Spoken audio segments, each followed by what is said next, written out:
Hello friends, welcome to the channel. Today in this video we will study information transfer, which comes under the section writing skills. And the question is question number 6A, A1 and A2. मित्रांनो, आजच्या व्हिडिओमधून आपण information transfer, माहितीचे रूपांतरण याविषयी शिकणार आहोत. हा प्रश्न 5 मार्कासाठी प्रश्न क्रमांक 6वा A1 आणि A2 या पर्यायामध्ये येत असतो. A1 किंवा A2 या दोन्ही पर्यायापैकी कोणत्याही एका पर्यायाची आपणास निवड करायची असते. Before we proceed we should know what is information transfer.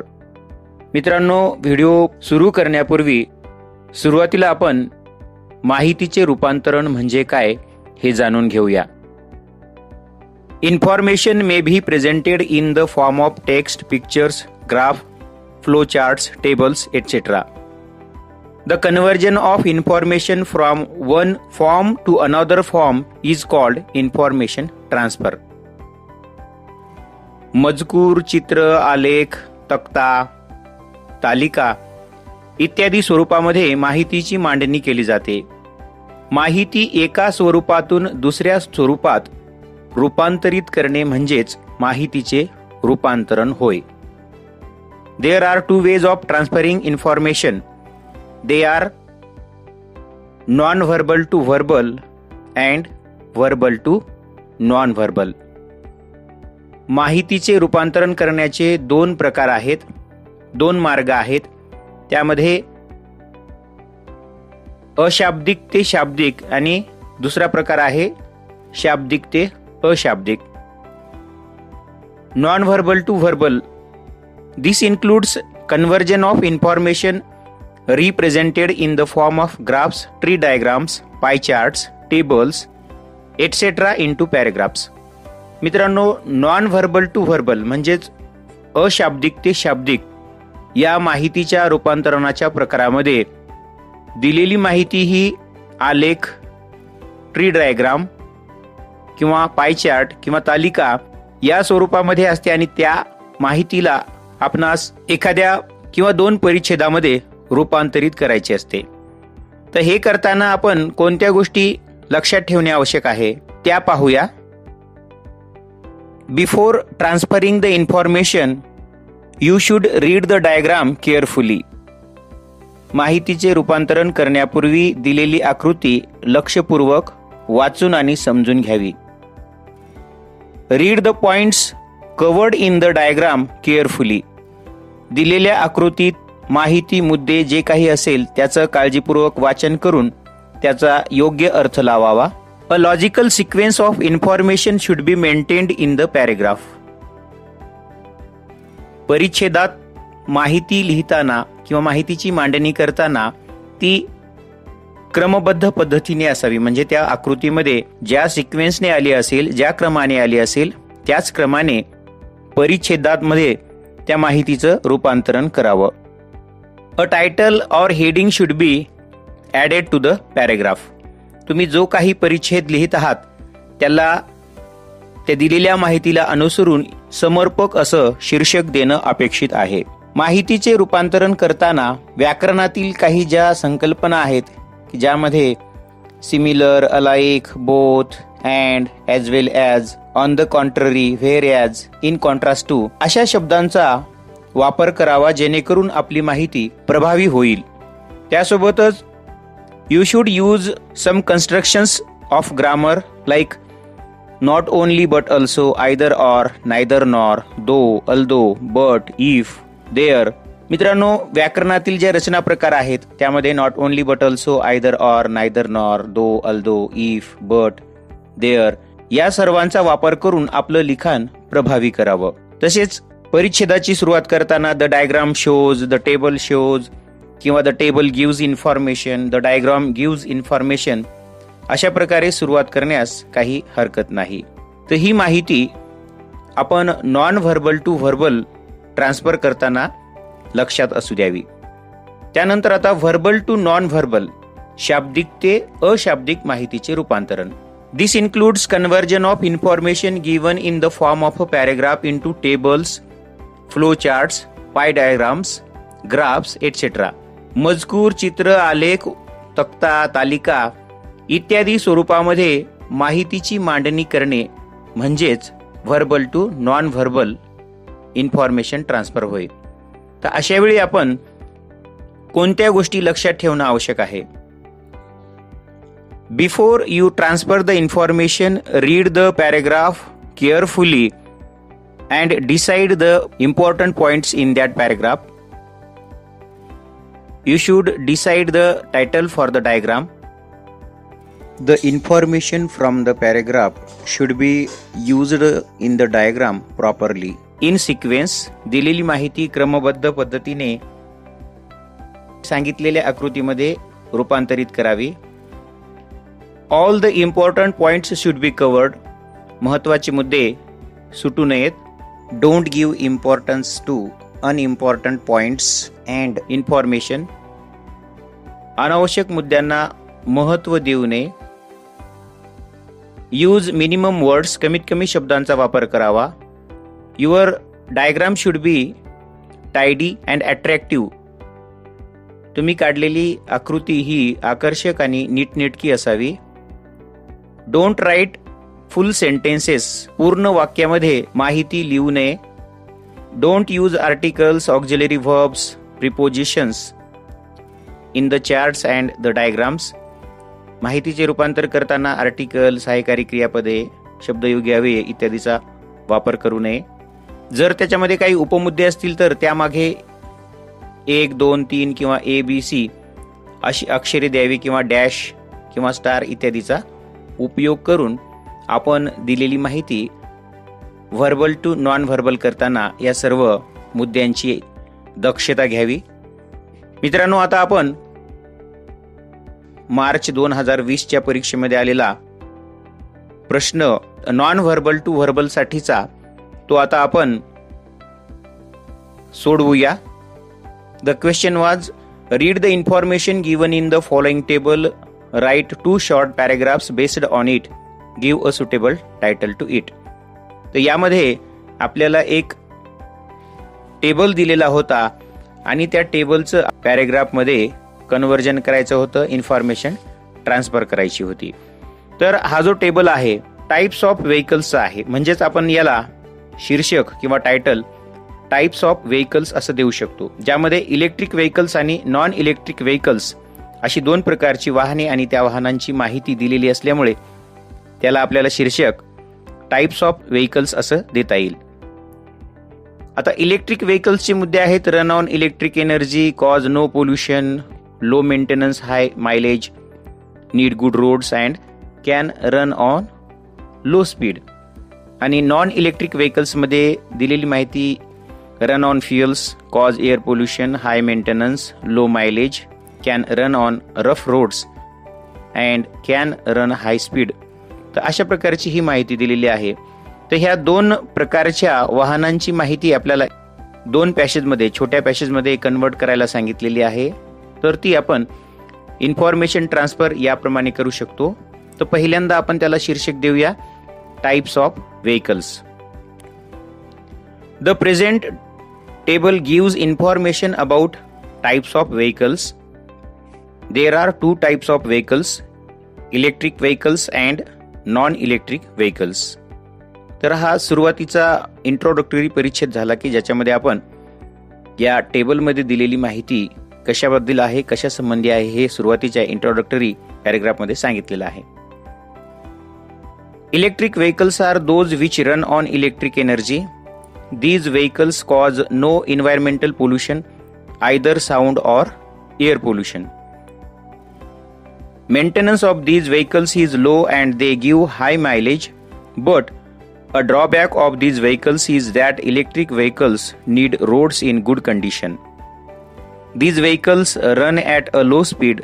Such kinds of vehicles are need of our, as we face many environmental problems due to pollutions. तर मित्रांनो, या सुरुवातीच्या परिच्छेदामध्ये आपण इलेक्ट्रिक वाहनांची माहिती जी आपल्याला टेबलमध्ये दिलेली होती ती पूर्ण लिहिलेली आहे, कव्हर केलेली आहे. त्यामध्ये त्याचा जो सार आहे तर तो मराठीमध्ये असं सांगता येईल की इलेक्ट्रिक व्हेकल ही ती वाहने आहेत की जे इलेक्ट्रिक ऊर्जेवर चालतात. या प्रकारच्या वाहनांमुळे कसलंही पर्यावरणीय प्रदूषण होत नाही, मग ते हवेचं असो किंवा ध्वनी प्रदूषण असो. या वाहनांचा जो खर्च आहे, मेंटेनन्स आहे, तर ते कमी असतं आणि ते आपल्याला जास्त मायलेज देतात. परंतु या वाहनांचा एक ड्रॉबॅक आहे की त्या वाहनांना रस्ते चांगले असावे लागतात, चांगल्या कंडिशनमध्ये असावे लागतात आणि ही वाहने कमी गतीने धावतात. अशा प्रकारची वाहने आज काळाची गरज आहे, कारण आज आपण अनेक पर्यावरणीय समस्यांना तोंड देत आहोत आणि ही वाहने कोणत्याही प्रकारचं प्रदूषण करत नसल्यामुळे आपल्याला ही वाहने आजच्या घडीला आवश्यक आहेत. तर आता दुसऱ्या परिच्छेदामध्ये आपल्याला नॉन इलेक्ट्रिक व्हेकल्स ही माहिती लिहायची आहे. तर ती आपण याप्रमाणे लिहू शकतो.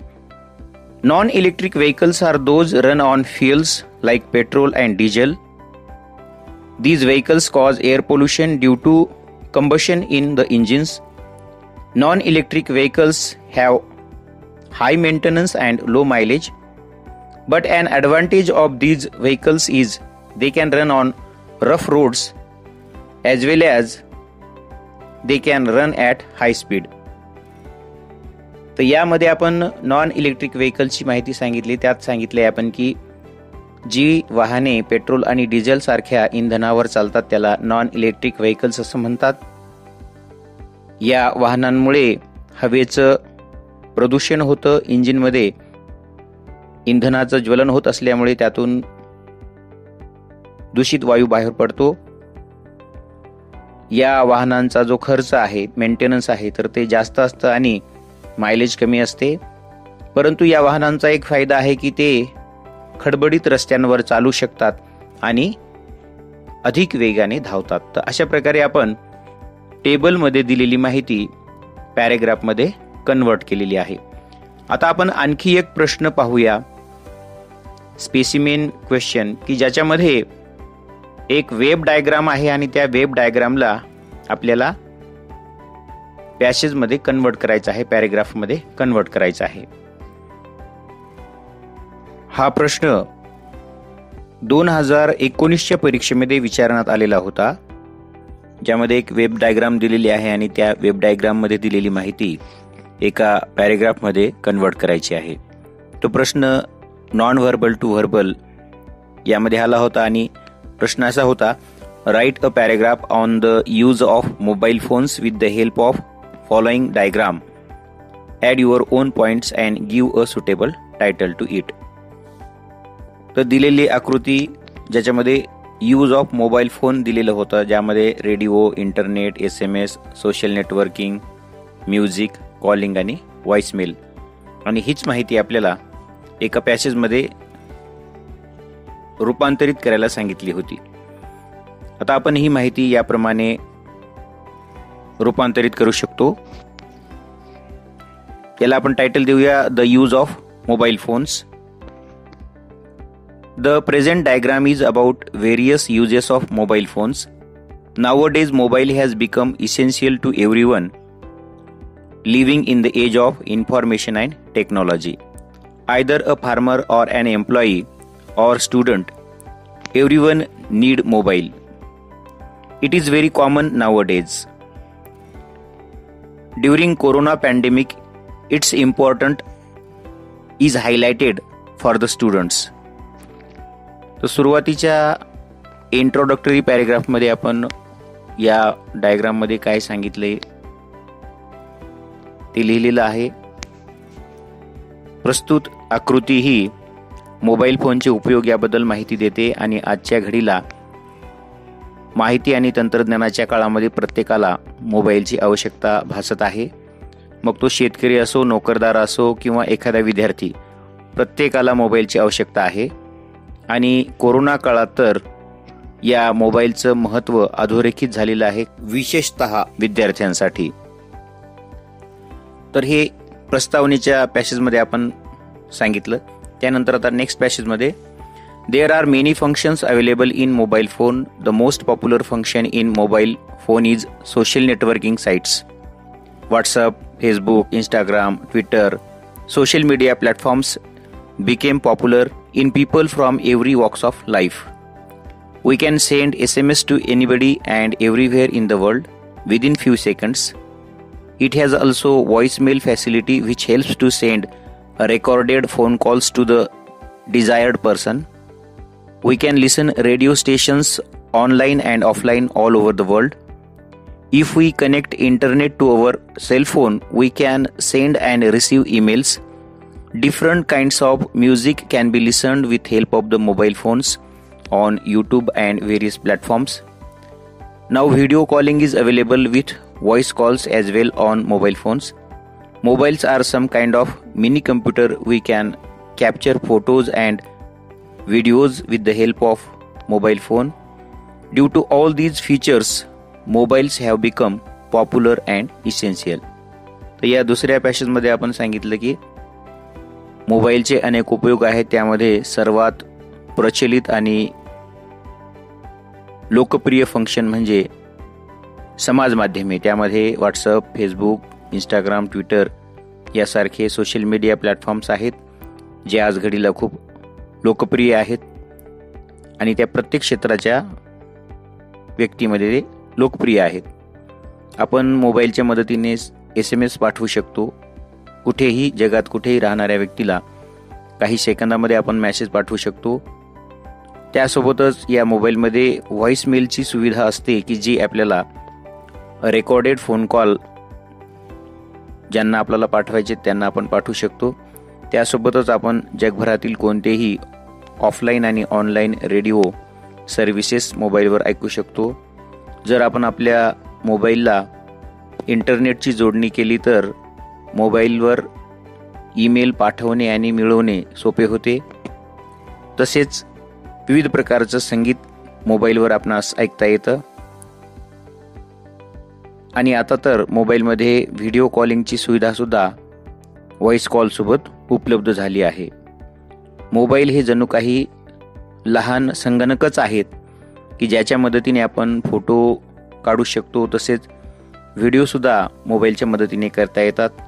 आणि या सर्व वैशिष्ट्यांमुळे मोबाईल आज लोकप्रिय आणि आवश्यक बनले आहेत. तर अशा प्रकारे ही माहिती आपल्याला इन्फॉर्मेशन ट्रान्सफर अंतर्गत लिहिता येईल. मित्रांनो, यानंतर आपण मार्च 2020च्याच परीक्षेमध्ये verbal to non verbal information ट्रान्सफरसाठी आलेला प्रश्न पाहूया. तो प्रश्न याप्रमाणे होता.